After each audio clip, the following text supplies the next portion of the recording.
ITV next media international school का ये course आपके एंकरिंग स्किल्स को करेगा इतना सशक्त, मजबूत, जिससे आप बनेंगे पत्रकारिता की दुनिया का वो चमकता चेहरा जो दुनिया देखेगी और पसंद करेगी।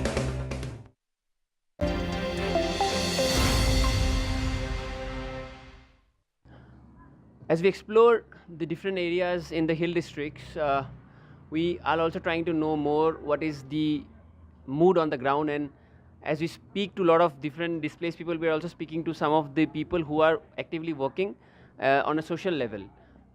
First of all, sir, introduce yourself for our audience. So my name is Kennedy Hokim.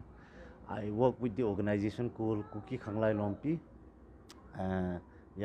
Kuki Khanglai Lompi would be translated as Kuki Youth Organization, which is a philanthropic organization. Catering to mostly relief camps? Yeah, we work with the displaced community. We look after more than 45 relief camps. 45 relief camps? Yeah. In and across? Churchampu district. Okay. So, as we speak to sir, we'll also try to get to know more about people who have been displaced. And sir, first of all, tell us the people who are displaced, they are affected in a different manner, because women are very vulnerable. They are affected in a different manner. Children also, the education is at stake, and all these other factors are there. And men, they lose their livelihood. So this is a different levels that we have seen. What have you, by working with them, what have you seen as far as the education side of things are concerned? Because a lot of people had to leave their schooling midway and they were displaced overnight. So what has been the situation here? See, as you said rightly, education is a problem. But one way, it is a blessing in disguise, because the town itself has a very good education hub.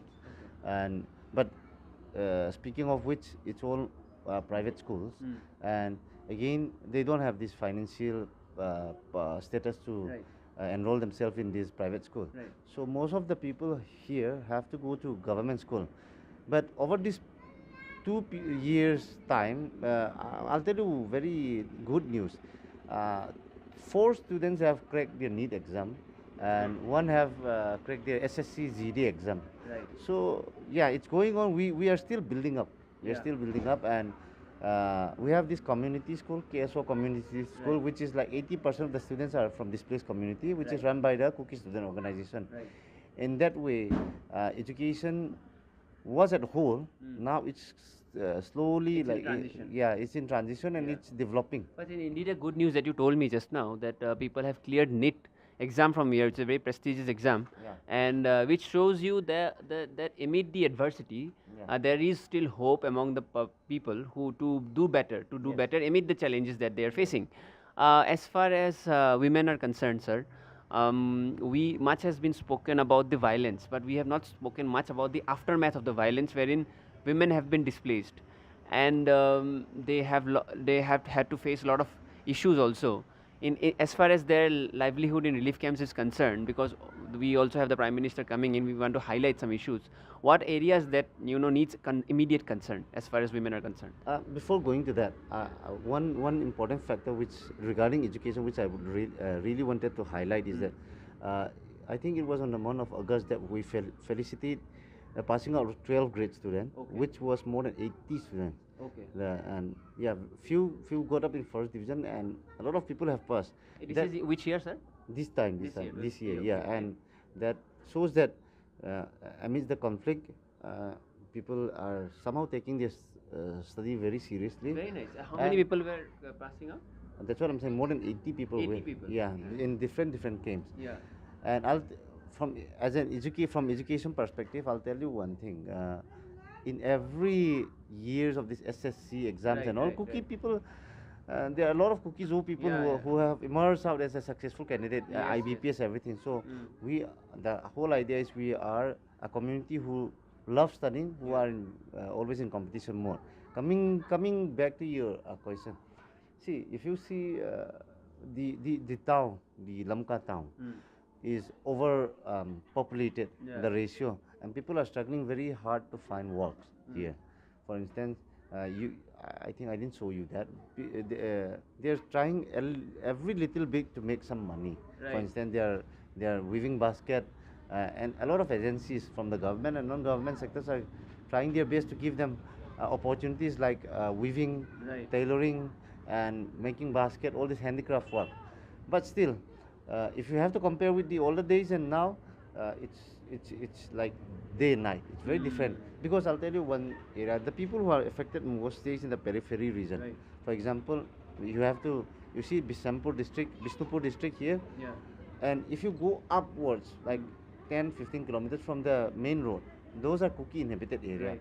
Earlier, the source of livelihood is mostly farming. They Yes. used to come down and depend on these valley people or the valley market. Now, we are here in one district where everyone is working, everyone is selling. So there's a lot of competition, and people are still struggling to And find. there is a supply-demand issue, right? Yeah, supply demand issue is there, Right. and with the limitations of land, Right. limitation of finance, everything. right.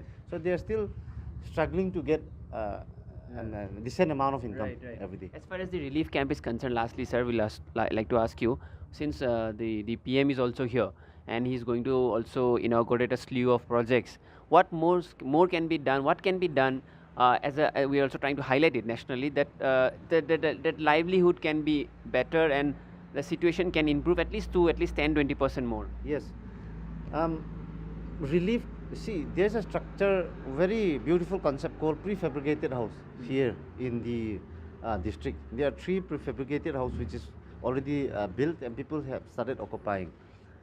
The main difference between, obviously people in prefabricated house are still like restaurants and all are still supplied by the government. The main difference is people have a security over their property there. They have some sort of privacy, which they can call it a home, for example. Here, it's not possible to call it a home. You see, for example, these are the syntax. Just highlighted. These are the syntax. These are community owned. 4 or 5 are kept together.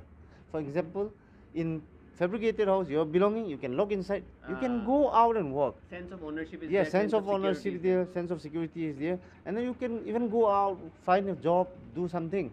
Here, if one have to go out, one have to stay back, because these are always open.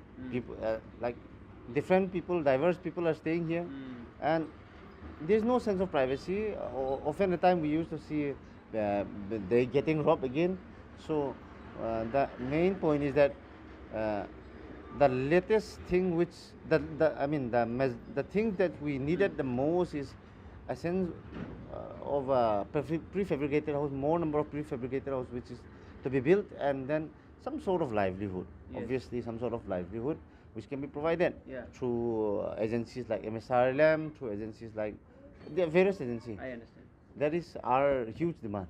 So the key takeaways here is that as the situation unfolds here, the sense of livelihood is very important. Sense of individual ownership of a particular housing is also very important, because without that it's very difficult to go out and explore and do different work. So that is what sir has told us, and it's a very important point. Thank you for raising with us as well.